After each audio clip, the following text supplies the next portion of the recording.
Olá, amigos do Caminho da Longevidade.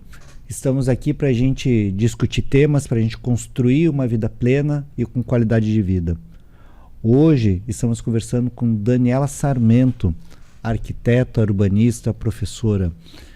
Daniela, boa noite, prazer estar aqui contigo. Boa noite, Cato. Obrigada pelo convite. Estar aqui com vocês hoje no Caminho das Longevidade. Daniela, eu sempre gosto de fazer uma pergunta assim, né? Quem é Daniela Sarmento? Assim, queria que tu se apresentasse para que o pessoal que está lá em casa possa te conhecer um pouquinho melhor. Sim, então, eu sou arquiteta e urbanista. Eu moro em Blumenau há 25 anos, me formei na FURB e tenho um escritório de arquitetura chamado Terra Arquitetura. E ao longo desses 25 anos de Terra, né, vários projetos, atendendo uma diversidade de escalas também, né, trabalhos de reforma, casas, interiores. Desenvolvemos o projeto do Mercado Público de Blumenau, um concurso público, né? Uma grande equipe estava participando, foi um momento bem especial da nossa carreira. Sou professora na FURB, no curso de arquitetura. Tenho um mestrado em desenvolvimento urbano e desenvolvimento regional. E na minha pesquisa de mestrado eu discuti o direito das mulheres à cidade. Então, eu posso dizer que eu sou uma arquiteta que trabalha em várias escalas. Tá bem, que legal. E o que fez a jovem Daniela, né, na época, buscar arquitetura e urbanismo para fazer a graduação? Eu sempre fui muito envolvida na arte, né? Sempre tive um olhar curioso, a questão simbólica, gostava muito de psicologia e eu confesso que eu decidi fazer arquitetura no último momento, porque até então, né, olhava para esse caminho da arte. E um dia indo no banco para minha mãe, sem muitas pretensões, eu olhei uma plaquinha assim, Simone Matê de arquitetura, aí eu falei, olha, pode ser uma boa. Aí entrei, perguntei para ela se ela tinha tempo para me oferecer um estágio, para eu saber como é que era a vida de arquiteto. Aí ela achou muito interessante a minha curiosidade, me deu o estágio e eu me apaixonei completamente. Então eu posso dizer que a arquitetura me encontrou no caminho. Também. E foi ali, daí comecei o estágio, entrei na FURB e aí foi a paixão à primeira vista, assim. Mas a arquitetura tem muito a ver com a arte, né? Sim. Porque quando a gente olha a arquitetura urbana, das casas, dos prédios, né?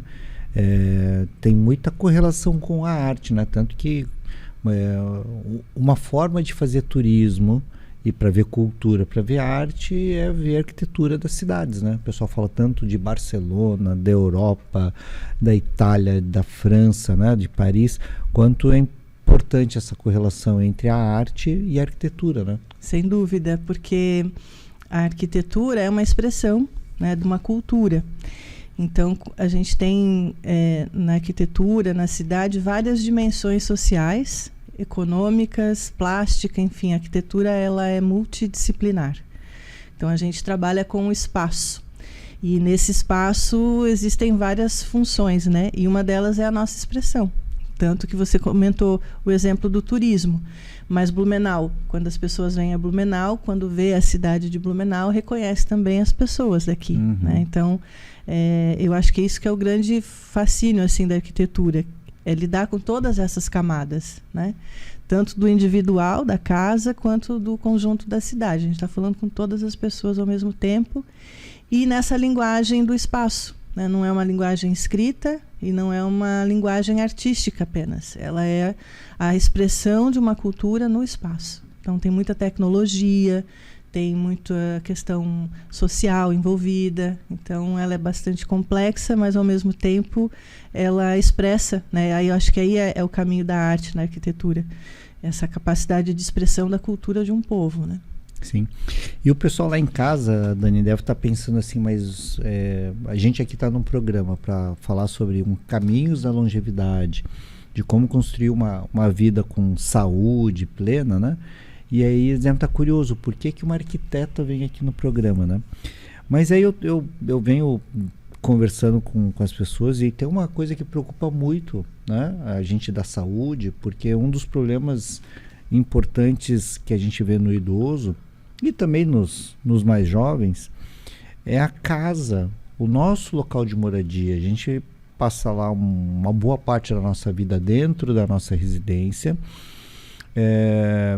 O idoso que ao envelhecer, que diminuiu muito da sua atividade, né, de trabalho, não tem tantas atividades fora, passa um pouco mais de tempo em casa também.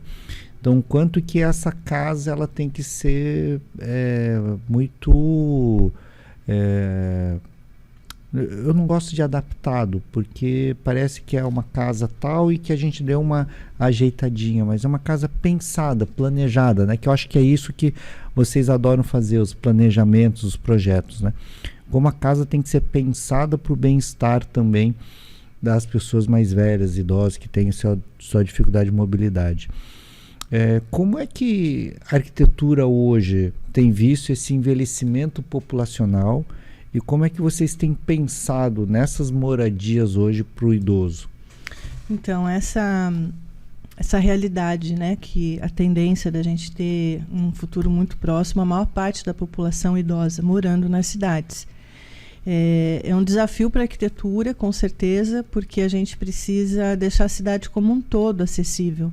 E na arquitetura nós temos um conceito que é chamado de desenho universal. Então, não é universal, o acesso para todos, né? Então, quando a gente atende uma pessoa com deficiência, uma pessoa com uma mobilidade reduzida, o idoso que tem as suas necessidades específicas pela mobilidade, a gente tem que pensar que aquele caminho tem que ser acessível para ele e para todos, né? Então, não é reduzir a discussão da acessibilidade para um tipo de pessoa ou para uma determinada fase da vida. Porque tem que ser acessível para uma criança, tem que ser acessível para quem está com pressa, para quem está indo devagar, né? Então, é um grande desafio e eu acho que tem uma questão que regula tudo isso no desenho, que são as normas de adaptação, né? E essas normas, elas nos trazem para a arquitetura o mínimo que precisa fazer, né? A largura da rampa, a inclinação, os espaços internos para a mobilidade de uma cadeira de roda. Mas a norma, ela é uma regra para que a gente faça o mínimo. Então, o caminho que a gente precisa pensar nesse conceito do desenho universal é a concepção do espaço como um todo, né? E aí, qual é o melhor desenho para esse corrimão? Qual é o melhor desenho para essa rampa? Para que a gente consiga ter a arquitetura realmente integrada com as normas, né? E com isso não fazer com que o espaço no final fique com cara de norma de desempenho, né? Porque muitas vezes o desafio está na humanização desses espaços, né? Que ele fique integrado com a arquitetura, que ele tenha texturas, que ele tenha cor, né? Não só a questão formal, né? A forma dos espaços, mas sim o resultado disso tudo. Senão, né? Eu vou adaptar uma casa para o idoso e daqui a pouco ele termina com cara de hospital. Exatamente. Né? Eu acho que essa... Esse é o grande desafio, que fique acessível e que represente, né, a identidade também de quem está ali. E como isso tem uma evolução, né, Dani? Você falando agora, eu estava me lembrando de casas mais antigas, talvez de 30, 40 anos, que era a moda ter os desníveis. Então a sala tinha um nível, aí tinha um degrau para ir para a sala, né, para outra sala, que para a cozinha tinha tal. Então a gente tinha casas com um monte de desníveis, que era talvez um padrão de uma época, né? E aí você falou desse padrão universal, desse acesso, e como que quem tem, por exemplo, criança em casa, talvez o grande medo dos pais são os degraus, a escada para as crianças. Mas é o mesmo medo que a gente tem para os nossos avós, para os nossos pais, né? Como isso mudou, né? Como essa questão de tentar integrar uma questão dessa questão da estética com a facilidade desse acesso, né? É uma evolução também desse pensamento de olhar para essa necessidade de acesso, né? Com certeza, porque quanto mais a demanda é solicitada, mais é exigido soluções, né? A gente vai, eu digo que é deixando o tema acessível também, né? E hoje a gente tem nas escolas de arquitetura cursos de especialização, é muito mais exigido, então a gente tem muito mais discussão e desenvolvimento desse pensamento. Claro, a gente tem uma evolução das normas, isso é muito importante, mas ao mesmo tempo os arquitetos são provocados a pensar a adaptação disso num contexto arquitetônico, não só funcional, né? Então, eu acho que nós temos uma evolução, sim. E eu queria voltar um pouco nesse exemplo que você deu das casas de uma época, o quanto que a arquitetura expressa a nossa evolução, né? Então, hoje a gente tem casas e, por exemplo, se a gente for olhar os apartamentos, dependendo do tipo de apartamento que é feito, a própria regra do banco, quando vai fazer a liberação de um financiamento, exige que um percentual daqueles apartamentos sejam acessíveis. Há pouco tempo atrás, essa não era um critério, né? Então, a gente percebe que isso está muito mais disponível, né? Os espaços adaptáveis. E aí tem também a questão da época, né? Quando a gente consegue entender que o desenho ele tem que ser para várias fases da vida, a gente também muda de casa ao longo da vida, né? Quando está no início da vida, quando está com os filhos chegando, quando os filhos saem de casa, depois quando vai para um apartamento maior. Se a gente for fazer uma reflexão, quantas casas eu já passei e quantas casas virão, né? Então, esse desenho universal, eu posso ter acessibilidade em todas as fases da minha vida se a arquitetura for pensada dessa forma. E eu vou ter conforto em todas as fases, né? Então, é sair desse modelo de que a minha casa tem que ser adaptada só quando eu chegar na minha fase de envelhecimento, né? Então, tem muita coisa para desmistificar, mas eu acho que a gente está com isso muito mais próximo da gente hoje. E a gente tem uma preocupação muito grande com a casa, Dani, porque a maioria dos acidentes com idosos, das quedas, né, estatisticamente acontecem dentro de casa, né? Só que aí, quando a gente vai fazer a discussão da prevenção de quedas, muitas vezes as pessoas acham, é o tapetinho que está lá. E o tapete, ele é um dos pequenos problemas.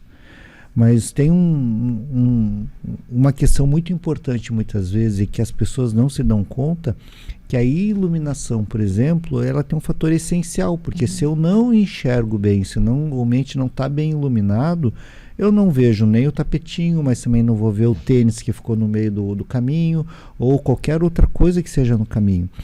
E aí, quando a gente pensa em iluminação, a gente já está pensando em projeto, né? E a iluminação não é só isso, né? Mas a iluminação dos fatores, a questão de ter mais ou menos móveis, a distância que tem, né? Então, hoje o arquiteto ele se debruça com isso também, né? Qual é a importância?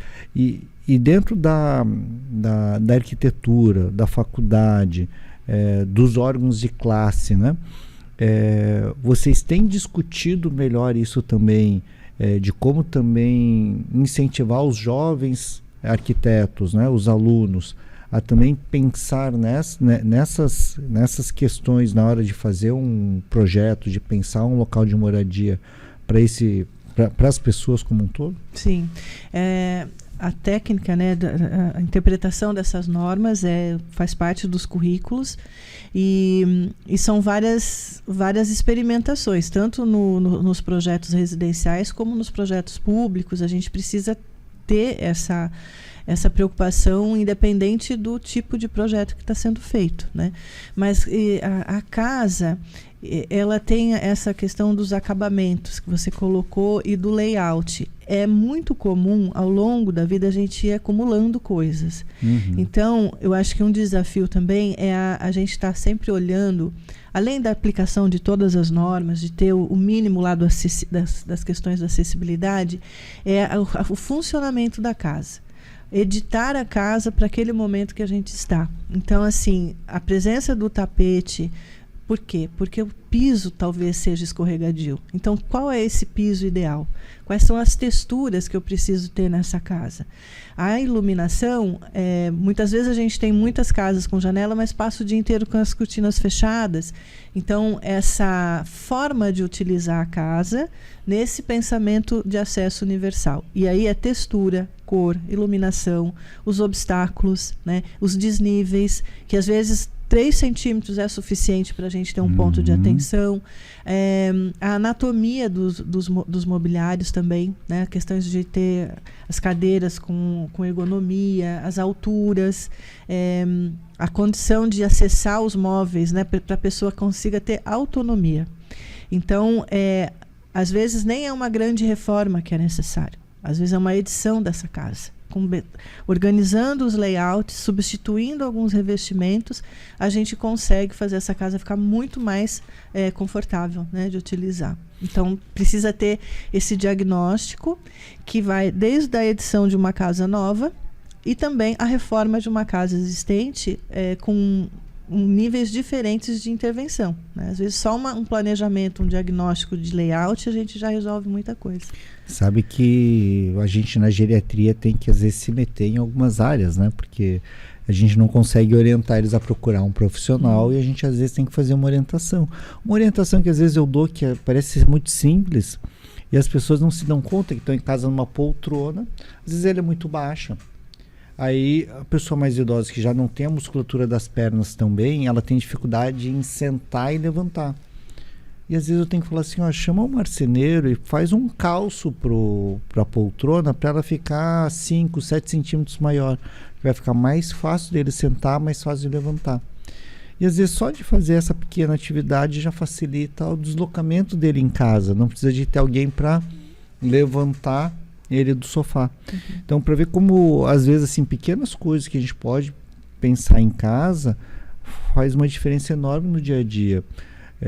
Outra coisa que eu tenho que eu falo muito para eles, né, aquele casal que tinham 6 filhos, então tinha uma mesa enorme com 6 cadeiras, com o tempo por causa das noras e genros acabou virando 10, 12 cadeiras, né? Mas aí todos foram embora de casa. E aí eles mantêm essa mesa enorme com 10, 12 cadeiras, ocupando uma boa parte da sala e dificultando o trânsito, né?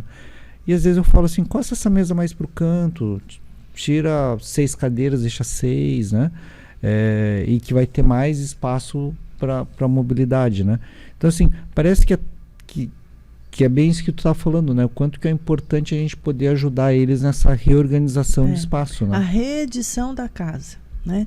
Porque tem uma questão simbólica junto com tudo isso, porque a casa nos traz toda a relação de afeto, de memórias, né? E de significado de familiar e de lembranças, mas essa edição é importante porque é nesse momento que a vida está acontecendo, né? Então eu faço muito esse trabalho eu chamo de edição. Vamos reeditar essa casa.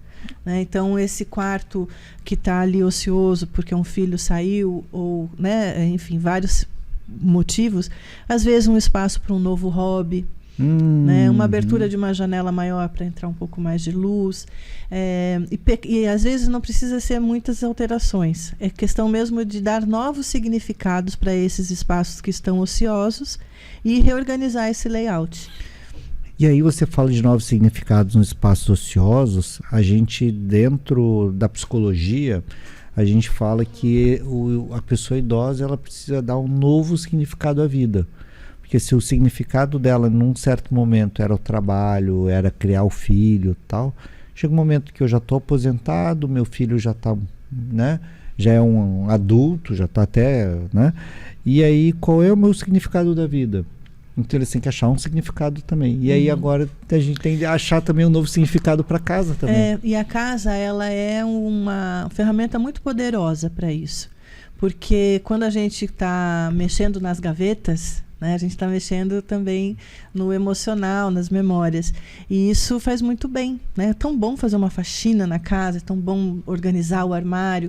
Então, quando a gente consegue entrar, e esse é um trabalho que eu faço muito, de acompanhar o processo, sempre antes de qualquer reforma, tem um acompanhamento do momento que a pessoa está. Porque tem um tempo de entender quais são os novos espaços, os novos hábitos que vão chegar ali, abrir espaço para as coisas novas entrarem, né? E eu lembrei agora de um espaço na casa da minha mãe. Meu pai, minha mãe e minha avó são idosos e moram juntos. Um cuida do outro, é um trio, assim. E a minha avó, ela tem bastante dificuldade de mobilidade e o espaço para ela caminhar acaba sendo o corredor. Ela, às vezes, precisa ter auxílio de cadeira de rodas, mas a gente colocou um corrimão no corredor todo da casa. Então, é ali que ela consegue fazer a caminhada diária dela, né? Então, quando ela não vai de cadeira de roda, ela vai caminhar pelo corredor. Então, esse corredor passou a ter um significado de ser a pista de caminhada dela, né? 2, 3 vezes por dia, indo e voltando no banheiro, é a condição que ela tem, né? Então, esses pequenos ajustes, independente da condição de cada um, às vezes é um novo momento, um novo lugar para ser usado, né? E aí dá um novo significado, porque esse corredor também tem que ficar um espaço também agradável de ver. Sim. Então, onde a gente vai ter que botar um quadro, uma iluminação diferente, para as pessoas também terem o prazer de estar nesse momento.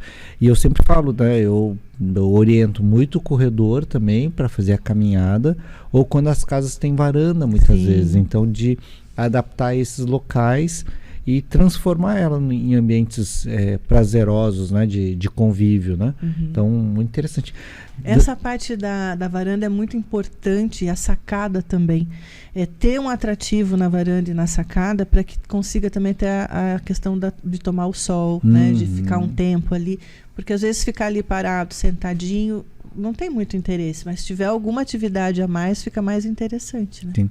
Eu queria conversar contigo sobre 2 espaços que eu tenho um medo enorme de 2 espaços. O primeiro é o banheiro, porque muitos dos acidentes em casa acontecem no banheiro. E aí as pessoas me perguntam, por que no banheiro? Eu falei assim, primeiro que quando eu não estou bem, quando eu não estou me sentindo bem, estou com alguma náusea, dor de cabeça, dor de barriga, tá? Eu acabo indo para o banheiro, porque é lá que a gente muitas vezes vai. Então eu já estou buscando o banheiro porque eu já estou com um mal-estar. Mas também porque o banheiro é um ambiente muito escorregadio também, né? Uma área úmida, né? Como vocês chamam, né? Uma área molhada ou uma área úmida? As duas coisas funcionam. E ele, querendo ou não, tem materiais que também... Se a gente for pensar em como transformar esse ambiente em ambientes mais seguros também, o que você orienta muitas vezes para deixar esse ambiente assim menos perigoso? Os revestimentos é a base de tudo isso, né? Que a gente consiga ter ele antiderrapante, e um antiderrapante que seja fácil de limpar também, porque tem uma questão de você encher o banheiro de acessórios e depois aquilo, né, também não ficar fácil de usar. E os layouts, né? O banheiro nem sempre tem espaço suficiente para uma manobra ou para alguma uma mobilidade reduzida, às vezes dificulta. Então, os móveis, tem muitas casas que acabam tendo muito móvel dentro do banheiro. Espelho, prateleiras, muitas coisas penduradas. Então, quando acontece uma queda, a anatomia desses móveis pode também atrapalhar. E os acessórios de segurança, né? Os apoios são importantes de ter também. E outra, eu prezo muito dessa autonomia da mobilidade. Então, tudo tem que estar muito seguro e à mão, né? E aí a norma nos ajuda muito, porque tem as alturas que a gente precisa corrigir, o acesso para o vaso sanitário. Tem vários modelos de vaso sanitário que nos ajuda também. Então, é um conjunto tanto dos mobiliários, os revestimentos, e aí um ponto bem simples, mas o tamanho da janela. Muitas vezes o banheiro fica úmido, e se mantém úmido porque tem pouca circulação de ar. Entendi. Né? Então, manter sempre o banheiro, as janelas do banheiro abertas é uma forma da gente tentar manter esse banheiro mais seco. Blumenau é um pouquinho desafiador isso, né? Mas portas e janelas abertas é muito importante, porque a gente precisa fazer essa casa respirar, mesmo que seja no inverno, ter um momento do dia que tem um pouquinho mais de sol, abrir a casa todos os dias, e o banheiro também. Porque além de toda essa questão material, de segurança, de acessórios, a gente tem a questão da umidade e dessa limpeza também, que às vezes dificulta, né? Ou, às vezes muito úmido, acaba dando algum tipo de bolor, né? Então isso tem que ter muito cuidado também. Tá bem. E o segundo ambiente que me preocupa muito é a cozinha, né? Sabe por que me preocupa na cozinha, Dani? Porque o idoso tem muito problema com desequilíbrio, tá? Quedas acontecem, mas se eu tenho mais problemas com desequilíbrios é um pouco mais fácil. E eu tento falar com os meus pacientes muito que escada sempre é uma coisa perigosa para jovem. Não é à toa que qualquer trabalhador, o rapaz trabalha lá na Celesc, ele recebe uma insalubridade porque ele tem que subir escada e ele tem mais risco de acidente de trabalho. Aí chegam os meus pacientinhos, tá? 80 e tantos anos, às vezes 90, 70 e tanto, e eles querem subir no banquinho, não é nem na escada, é num banquinho, para pegar a panela, algum utensílio que está lá no armário lá em cima. Então a gente tem os problemas das cozinhas que não são tão grandes, né? Então os armários às vezes tem que ser armários altos, tá? É um desafio, né? Também, né? Pensar nessa organização de móveis e utensílios domésticos que sejam acessíveis, para que não tenha que subir no banquinho, né? O banquinho não pode subir ninguém, nem alguém de 20 anos, nem alguém de 70. Não pode ter banquinho, Porque a diferença do banquinho para a escada é que a escada ainda tem onde me segurar, né? Apoio, O banquinho nem isso, né? E aí qualquer desequilíbrio é um perigo. Como é que a gente pode pensar numa casa onde não tenha que subir nem escada e muito menos de maneira nenhuma nos banquinhos? Então, de novo, a lógica da edição. Vamos editar essa cozinha, né? O quanto de utensílios eu realmente preciso e organização desse espaço de forma que eu consiga acessar esses utensílios facilmente. Então, aquilo que eu não uso muito, eu coloco na parte superior, e aquilo que eu uso sempre, eu coloco no espaço que eu acesso todos os dias. Então, é um jeito de editar a cozinha para que ela funcione sem obstáculo. E aí não é só o layout, não é só os móveis, é a organização dos utensílios dentro da cozinha também.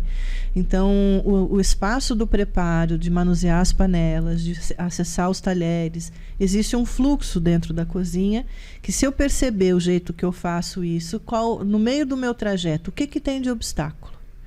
Então, eu vou identificar esses obstáculos, eu vou ver onde que eu posso remover isso de lugar. E o mais importante é entender onde guardar as coisas. Porque aí eu consigo deixar fácil e eu tenho uma condição mais fácil no dia a dia, facilita a vida, né? Agora, o banquinho, ele é tentador, né? Porque parece que vai resolver tudo, mas no fim ele está colocando a gente num risco danado. E aí eu digo que tem casas que eu já fiz a edição de casa que foi tirando. Primeiro a gente observa tudo aquilo que precisa, o que fica, o que sai, o que doa. Minha mãe está nessa fase, ela está começando a tirar as coisas dela e está colocando as coisas na minha casa. Eu estou adorando, né? As louças chegando lá em casa e tal. Mas o que sobra, né? O que realmente usa, o que realmente faz sentido estar ali, muitas vezes até o armário aéreo não precisa mais. Né?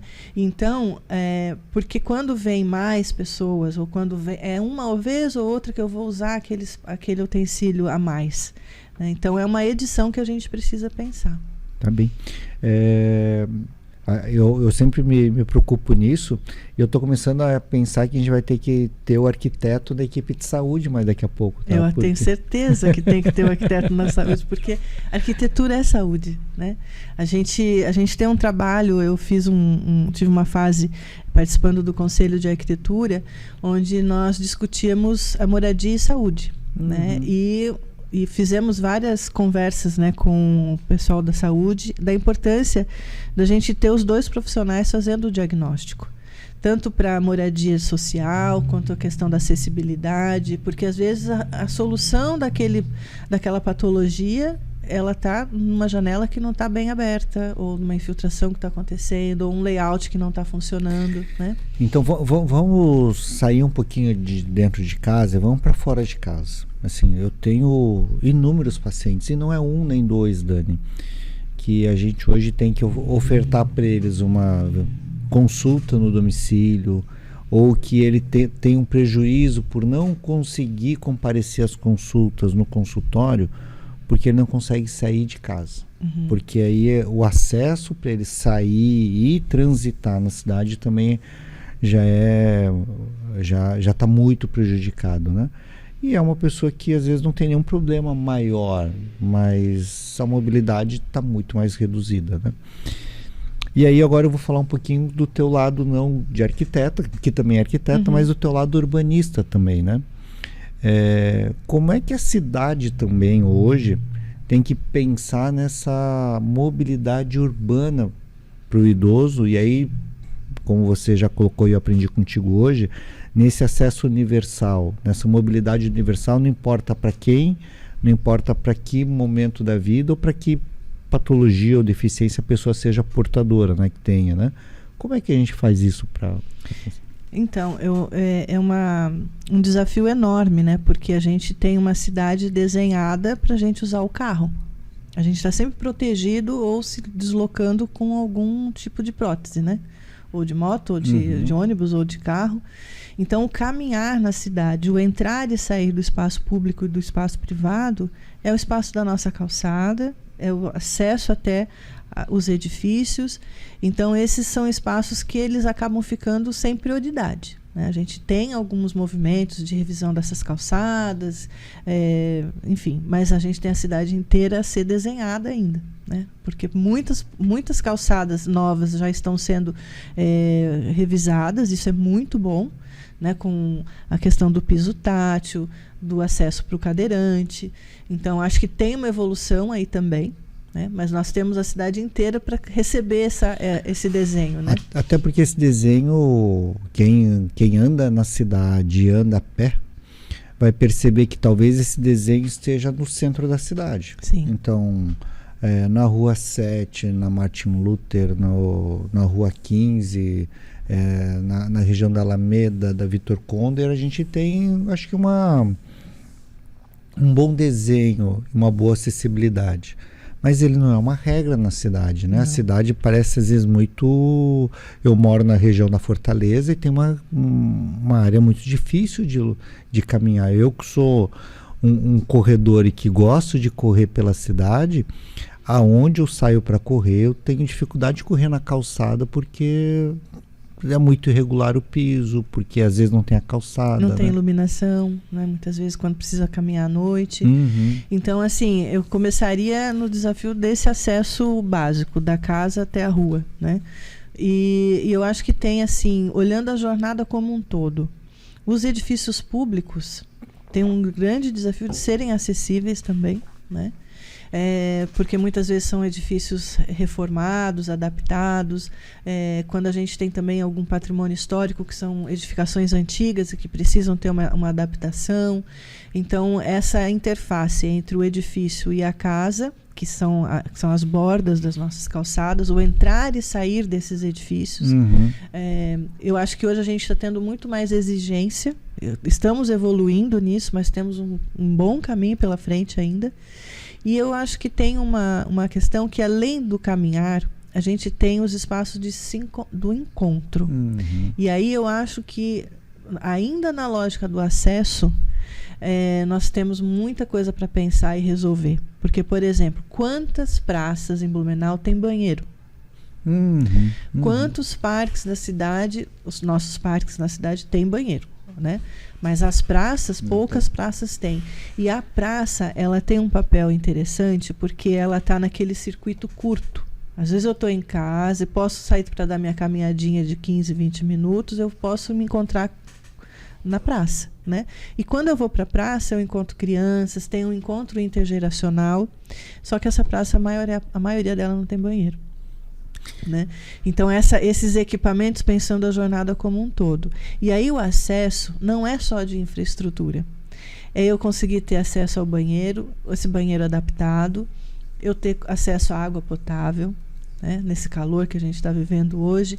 Então são vários elementos, né? O surdo, o cego, a mobilidade, a criança, a questão dos banheiros, da água. São vários equipamentos que a gente precisa pensar. Para ver como a arquitetura está conectada com a saúde do idoso, tá? Uma das grandes queixas das pessoas idosas é que muitas deixam de sair de casa porque o controle da urina, de fezes, é um pouco mais difícil. Não que ele tenha perdido, mas ele não consegue segurar a urina tanto tempo como uma jovem de 30 anos. Então, uma senhora de 70 anos, ela vai precisar do banheiro mais fácil, mais acessível, né? Então, para ver como que a arquitetura realmente dialoga com essa necessidade que a pessoa idosa tem. E mesmo vias públicas, se a gente for olhar, né? Se eu fosse um senhor de 70 anos e vou passear na Rua 15, eu não tenho nenhum banheiro público. Então é melhor eu não ir, eu fico em casa, recluso, né? E aí potencializando uma série de problemas, porque eu deixo de fazer um pequeno passeio na Rua 15. Sim, e a situação das crianças também. Muitas mães deixam de levar as crianças a ocupar o espaço público porque não tem essa infraestrutura. E aí a gente tem um desafio enorme, né? Por que não tem banheiro? Por que esse banheiro público não está disponível? E tem países que você entra no banheiro público, você tem várias soluções. Tem vários países que solucionaram isso de forma muito criativa. Uma solução que a gente vê hoje é a privatização dos espaços públicos, né, para poder ter o apoio ali para cuidar do banheiro. Mas eu acho que essa não é a solução. A gente não encontrou a solução ainda, porque mesmo na privatização você precisa entrar no espaço privado para ocupar um banheiro que teoricamente teria que ser público. Por conta de ter uma manutenção. Mas quanto custa uma manutenção mesmo? Né? Quais são as prioridades? Né? Quando a gente faz uma rótula, quando a gente faz uma pista de avião, quando a gente vai fazendo infraestruturas pela cidade, qual é a prioridade de se fazer o banheiro? Funcionar para todo mundo, né? E aí tem uma questão do banheiro coletivo, né? De estar no meio do caminho, não só na parte central da cidade, que os bairros sejam acessíveis, porque a gente tem um conceito hoje bem interessante na arquitetura, que é a cidade de 15 minutos. Que é você pensar a cidade funcionando na sua mobilidade urbana e ser possível andar a pé por 15 minutos e fazer as principais demandas do seu cotidiano. Então, para o idoso que talvez sair de casa e ir até o centro da cidade é um grande desafio de mobilidade, mas ele consegue sair de casa e ir até o mercadinho da esquina ou até a praça andando mais de 2 quadras. Então, esses percursos curtos acontecem no bairro, muitas vezes, né? Ontem eu tive que passar no Boa Vista, que eu acho um charme ali o Boa Vista, né? Tá tão próximo ao centro da cidade, parece que tão escondido, ele tem um ar, parece cidade interior, né? E ele tem 2 praças, ali na Carlos Richtbitter, né? E nenhuma das praças tem banheiro público. Eu não lembro de praça em Blumenau com banheiro, tirando os parques. Sim, porque numa das praças aí por onde eu passei, por onde eu tive que parar, tava lá os adolescentes jogando basquete, né? Então estava sendo usada a praça, mas ela realmente não tinha o banheiro. E também não tinha uma estrutura para daqui a pouco chegar o idoso, sentar. Eu sou de uma época que lembro das praças nas cidades, tinha a mesinha da dama, do xadrez, os idosos sentados e conversando e interagindo melhor. E até para chegar num ponto, Dani, como é importante essa interação social, tem um estudo já bem fundamentado que mostra que o idoso que tem amigos, que tem atividade social, ele ganha 7 anos de vida, com qualidade de vida, Dani, 7 anos. Então, que tratamento que a gente tem hoje? Vou tratar minha hipertensão, meu diabetes, que me garanta 7 anos de vida a mais com qualidade de vida. Sim. Então, como a gente precisa ter essa interação, né? E aí eu acho que é um planejamento de cidade pensando nas pessoas em todos os períodos da vida. Porque eu vou dar um exemplo aqui do Chile. O Chile tem uma política pública de atividade física universal. O que significa isso? em todos os bairros. Eu conheço, pegando aqui o recorte de Santiago, em todos os bairros, uma certa distância de cada esquina ou de cada praça, tem um equipamento de calistenia. E a calistenia é um exercício que você faz a partir do próprio peso do corpo e de uma forma muito simplificada. E isso entrou numa política pública de incentivar as escolas, os jovens, os pais, os idosos e todos a terem a calistenia como uma atividade física da cidade. E então, assim, é ao longo da vida que a gente se prepara para ter mais tempo, né? E essa cultura da atividade física hoje, ela está acontecendo. A gente tem várias praças com aqueles equipamentos, isso é uma grande conquista, mas as praças estão vazias, muitas vezes, porque não consegue acessar e porque não tem o banheiro, né? Então, a política pública para a mobilidade ativa do idoso e da criança e criar esses espaços de interação, eu acho que vai além de pensar o espaço físico sozinho, né? Não adianta colocar o equipamento lá e não ter interatividade, não ter uma motivação a mais, né? Sim, como é bom falar como urbanista, né? Porque nessas praças, nesses equipamentos, assim, eu ficava pensando que o idoso também não ia utilizar aqueles aparelhos porque não tinha orientação de um professor. Então, para mim, várias conferências, nas conferências de saúde onde eu participo, eu sempre coloco uma proposta lá, que as praças onde tem os equipamentos de ginástica para as pessoas idosas tinha que ter horários com professor de educação física. Mas estou aprendendo com a urbanista que aí não basta isso, tem que também ter uma infraestrutura para receber. E essa infraestrutura para receber entra o banheiro, entra toda uma estrutura que acolha, né? Sim. Porque também tem que ser bonito, tem que ter o espaço para descansar, porque ele vai cansar, vai ter que ter um banco, vai ter que ter uma mesa, árvore, uma né? árvore, sombra, né? Sombra é água fresca, sombra, né? Sombra, água e banheiro, né? E o equipamento. E esse incentivo vai criando cultura, né? É um aprendendo com o outro. E eu acho que essa agenda motivacional, né? A gente tem vários parques na cidade que chega no final de semana, todo mundo vai para o parque, né? Então, já tem o hábito, já tem uma mudança de hábito. As pessoas até tempo atrás não tinha muita procura, né? E eu acho que isso é uma conquista. Agora a gente precisa sempre estar evoluindo. Então, acho que hoje eu falei que nas praças não tinha banheiro, mas nas praças do centro da cidade tem banheiro com espaço privatizado, né? Mas aqui em Blumenau a gente tem agora vários espaços com praças novas. Isso é uma grande conquista, né? E durante a semana a gente percebe em vários momentos do dia que as crianças estão indo. Então é um ponto de encontro importante, né? Só que esses equipamentos podem evoluir ainda mais. E aí, pensando nisso, né, já que a gente entrou nessa discussão sobre urbanismo, né, eu te encontrei recentemente na Conferência da Cidade, né?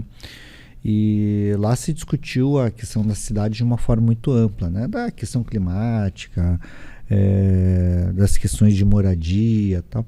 Mas teve um ponto muito importante também, né? Sobre essa questão da mobilidade, do acesso à cidade, né? Eu estava falando, eu gosto sempre de citar, é um programa da Organização Mundial da Saúde, feito por um brasileiro, que é o Alexandre Kalash, e ele falou de um projeto de cidade, de um projeto de envelhecimento ativo. E ele coloca num dos eixos importantes para ter um envelhecimento ativo, um envelhecimento saudável, não é só a questão biológica, de ter ou não doença, de ter os aparelhos de saúde, mas ele também coloca um eixo sobre a participação, que a pessoa idosa tem que ter acesso à cidade, tem que participar na cidade de uma forma ativa, né? E lá na Conferência da Cidade a gente conversou um pouco. Eu queria que tu falasse um pouco dessa Conferência da Cidade e o que é o impacto dessas políticas públicas que vocês discutiram lá poderiam trazer para o idoso. Então, a conferência, ela é um encontro chamado pelo governo federal, agora vai ter a conferência estadual e depois a nacional, onde a gente discute, a partir das realidades locais, sugestões e melhorias para um plano nacional de desenvolvimento urbano. Então, é um espaço de controle social muito importante. E aqui em Blumenau a gente teve esse encontro, foi organizado pela sociedade civil organizada. Tivemos mais de 20 entidades participando e ali a gente viu assim diversos temas, todos com uma profundidade interessante, né, de proposta, de emoções, mostrando que as pessoas estão preocupadas com esse desenvolvimento e querem participar. Né? Uhum. E um dos eixos, tiveram vários eixos, mas um que a gente pode destacar aqui é essa questão da inclusão. Né? O tema da conferência era cidades democráticas, justas e inclusivas. Uhum. Então, nos provocava a pensar, então, quais as estratégias para promover essa inclusão. E um dos desafios que foram colocados é essa capacidade que a cidade tem de ter uma agenda de interesse de todos. E que seja construída com todos. Então, essa escuta do idoso é muito importante. Inclusive, não só na conferência, mas é uma tendência para o urbanismo, da gente sair daquele planejamento que fica só de cima fazendo desenho de mapas, dizendo para onde que a cidade vai crescer, e aterriza no território, vai conversar com as pessoas, porque é a partir da experiência do cotidiano que a gente consegue trazer soluções mais simplificadas e mais objetivas de curto, médio e longo prazo. Então, esses novos espaços, ou a melhoria dos espaços que a gente já tem, o desafio está em ouvir essas pessoas e construir as políticas públicas junto. Né? E na demanda dos espaços para acolher a questão dos idosos, a gente discutiu muito a questão do lazer. Né? Quais as opções de lazer que a gente tem hoje? A gente falou aqui das praças. Mas as praças acontecem em espaços abertos, é uma parte da rotina, mas o dançar, o cantar, o escrever, o ler, o se desenvolver intelectualmente. Qual é a agenda cultural que o idoso tem hoje em Blumenau? Qual é a agenda cultural que as crianças têm em Blumenau? Então, os nossos museus, a capacidade de atração que esses museus têm. Então, é pensar esses equipamentos públicos, ouvindo a comunidade para que ele seja mais interessante, que a gente tenha uma agenda mais inclusiva. Né? Então, eu costumo dizer que a cidade está construída, tem muita coisa feita, mas a gente está usufruindo pouco. Sim. Né? Por que esse idoso não sai de casa? Então, o que nós temos disponível? Muitas vezes é uma agenda que tem que funcionar diferente. É uma política pública que tem que vir falar com todo mundo. Né? Então, é aproveitar o que a gente já tem e buscar os desafios aí que foram colocados. Acho que para falar disso, Dani, só citar 2 exemplos. Né? A gente sabe que um dos bairros onde tem mais idosos na cidade, proporcionalmente, é a Vila Itopava. Hoje, depois de quase 13 anos no Centro de Saúde do Idoso, que a gente inaugura lá em 2012, né? Hoje a gente está em 2025. Eu atendi meu segundo paciente da Vila Itopava. Segundo, depois de 12 anos. Tá? E ele veio porque o filho, o genro e a filha têm carro, então trouxeram esse idoso. Então, esse aparelho está muito longe. E o segundo exemplo foi que a FURB fez um diagnóstico social dos serviços, né, para a pessoa idosa em Blumenau.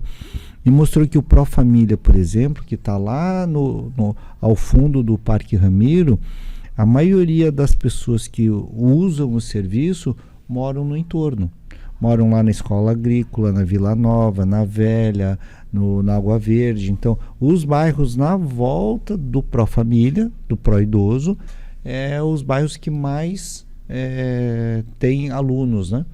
E se for comparar, por exemplo, com o Progresso, que é do outro lado da cidade, ou de uma Vila Itopava, ou da Itopava Central, o número de participantes é muito menor. Então, o desafio de levar esses serviços para outros lugares e também para ter o sistema de transporte, da mobilidade urbana que possa trazer também os idosos, né? Eu acho que esse é um desafio também, né? Principalmente da mobilidade, acho que para todas as cidades, né? Mas para Blumenau, de uma certa forma, muito impactante, né? Sim. E eu acho que tem um desafio de atividades intergeracionais. Né? Porque a gente acaba tendo um roteiro aí de serviços e atendimentos para o idoso. Mas muitas vezes o idoso quer se relacionar de uma forma intergeracional, né? Participar de um cinema, participar de uma exposição, uma roda de alguma atividade. Então, eu acho que tem esse desafio de ocupar os espaços que hoje estão centralizados, descentralizar, com certeza, né? Usufruindo as agendas que já estão disponíveis, né? E desativadas. Então, foi bem interessante você citar a Itopava Central, porque é o bairro mais espalhado que a gente tem, né? O menos denso, menos casas, menos verticalizado. Então, tudo é bastante difícil e a gente tem uma área rural também muito próxima. Então, é mais distante ainda. Então, essa cidade de 15 minutos que seja possível acessar, ela está longe da Vila da Itopava Central, né? Você falou dessa questão intergeracional. Eu lembrei de uma experiência que tem na Holanda, que o centro dia de idosos, né, é um local onde o idoso passa o dia e volta à noite para sua residência. Ele é ao lado do centro de educação infantil. E aí no meio dos dois serviços tem uma porta que divide.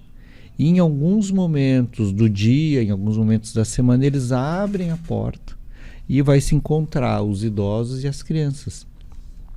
E aí eles perceberam, né, no relato, o quanto isso faz bem para os idosos e o quanto faz bem para as crianças. Das crianças observando, ouvindo, escutando as histórias que os idosos contam.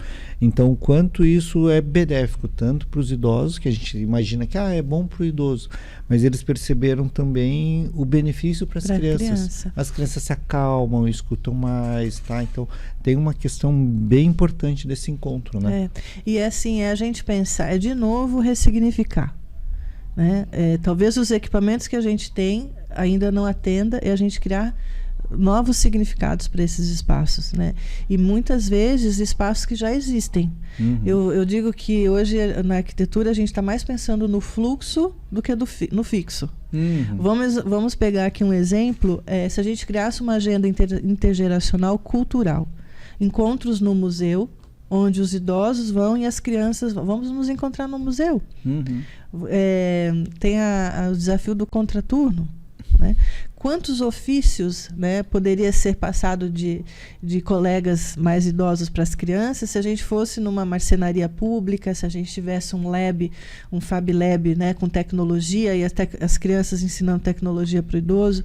Então, é criar uma agenda para a gente ocupar os espaços que todos ocupam. É, de novo, o desenho universal. E já tem estudo também mostrando o benefício, por exemplo, de jogos de videogame para os idosos.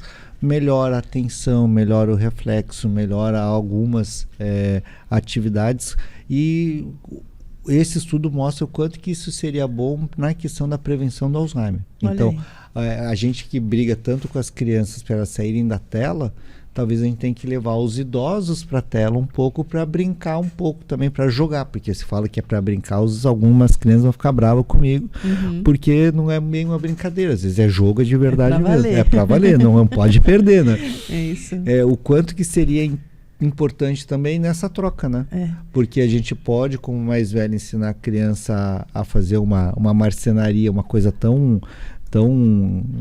manual, como as crianças podem nos ensinar como mexer no meu celular, fazer um jogo do PlayStation, do Xbox, aí não sei qual plataforma vai ser, mas eu acho que seria uma junção importante. E é criar uma agenda universal.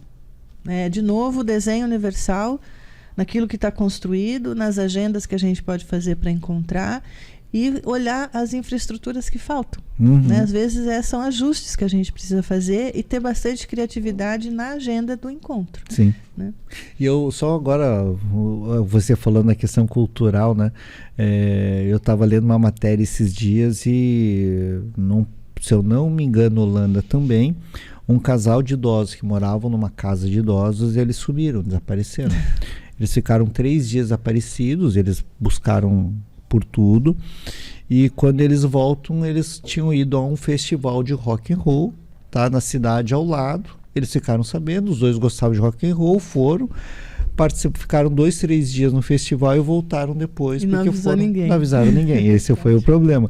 Mas eles, entre aspas, fugiram para poder curtir cultura, né? Porque música é isso, né? Cultura, né?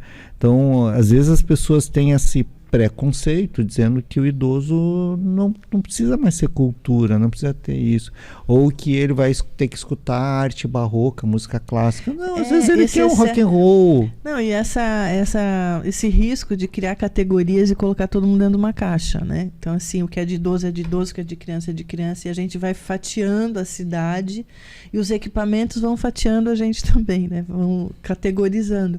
E eu acho que o desafio está em desconstruir um pouco isso. Né? No desenho universal é acesso, interesse intergeracional e eu acho que aí a troca acontece de uma forma mais espontânea. É essa cidade mais democrática, mais acessível mesmo. E as barreiras precisam sair para que as pessoas possam entrar, né? Independente da idade que ela tiver. E eu acho que a gente tem aí um futuro muito próximo de idosos com mobilidades, com uma forma de envelhecer diferente também, né? Então a gente tem aí adaptações necessárias, mas uma grande revolução em curso, sem dúvida. Dani, eu tenho falado, quando a gente tem que pensar na cidade para o idoso, e esse programa aqui não está só pensando no que a gente vai fazer quando o seu José e a Dona Maria já forem idosos e como que a gente vai adaptar a vida para eles. Mas é como que a gente consegue construir uma sociedade que vá nesse caminho da longevidade e ter uma vida muito plena, né? E a gente tem que pensar na cidade desde já. Dani, a gente tem olhado a cidade, existem projeções que muito em breve, em menos de 30 anos, não menos de 20 anos em Blumenau, a gente pode ter quase 100 mil idosos.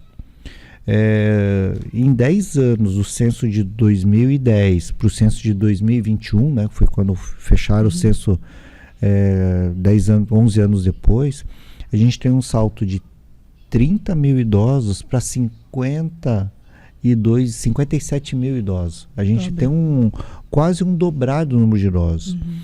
E eu sempre tenho falado, desde que eu cheguei na cidade, que mais alguns anos a gente vai olhar um dia à tarde na Rua 15, vai ser um mar de cabecinha branca andando e vivendo a cidade. Ou dentro de casa. Ou dentro de casa, mas vou ter muitos na rua. Então, que cidade a gente quer construir para essa população? 100 mil idosos numa cidade como Blumenau, o número de idosos que tem muitas cidades no Brasil que não tem 100 mil pessoas.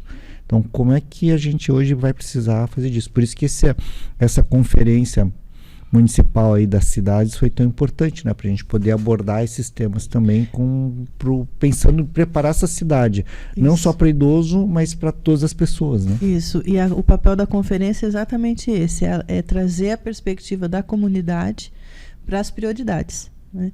Então, essa questão demográfica, que era dos pontos de atenção da conferência, a pergunta é como que a cidade vai responder a essas demandas e o tempo que a gente leva para essa resposta, né? Então, se a gente não colocar na agenda de desenvolvimento urbano, vai passar os 20 anos, nós vamos ter 100 mil pessoas ali e a resposta ainda não está pensada. Ou, outra coisa que a gente discutiu muito na conferência, o mundo está mudando de uma forma absurdamente rápida, né? Muitas mudanças, muitas transformações, a questão da tecnologia, dos empregos, né? da mudança de demanda, enfim, muitas mudanças ao mesmo tempo.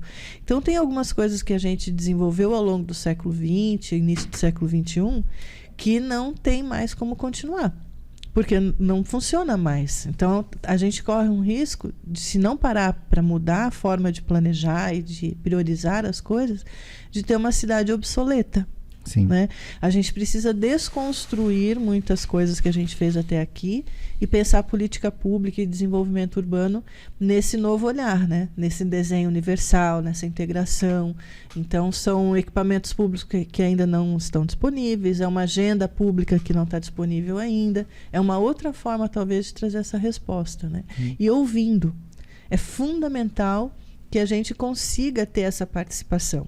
Então, a conferência ela foi muito valiosa por isso, porque foi um momento de encontro da sociedade, e um dos encaminhamentos que a gente teve na conferência é o desafio de manter esses encontros. A gente não se encontrar só quando tem a conferência, né? Até porque a gente precisa realmente preparar, e aí a gente passou aqui por vários assuntos, mas preparar a cidade, preparar as casas, né? E preparar as pessoas para esse envelhecimento. Dani, eu vou te dizer que passou uma hora rápido. Voando. Acho que vou ter que chamar Foi muito boa a nossa conversa. Vou ter que chamar de novo para a gente conversar um pouco sobre as casas, sobre a cidade, porque a gente vai ter que discutir isso de uma forma tão bem aprofundada. Eu acho que quem está em casa tem percebido assim, da nossa necessidade que a gente tem hoje de preparar a cidade e as casas para o idoso, né?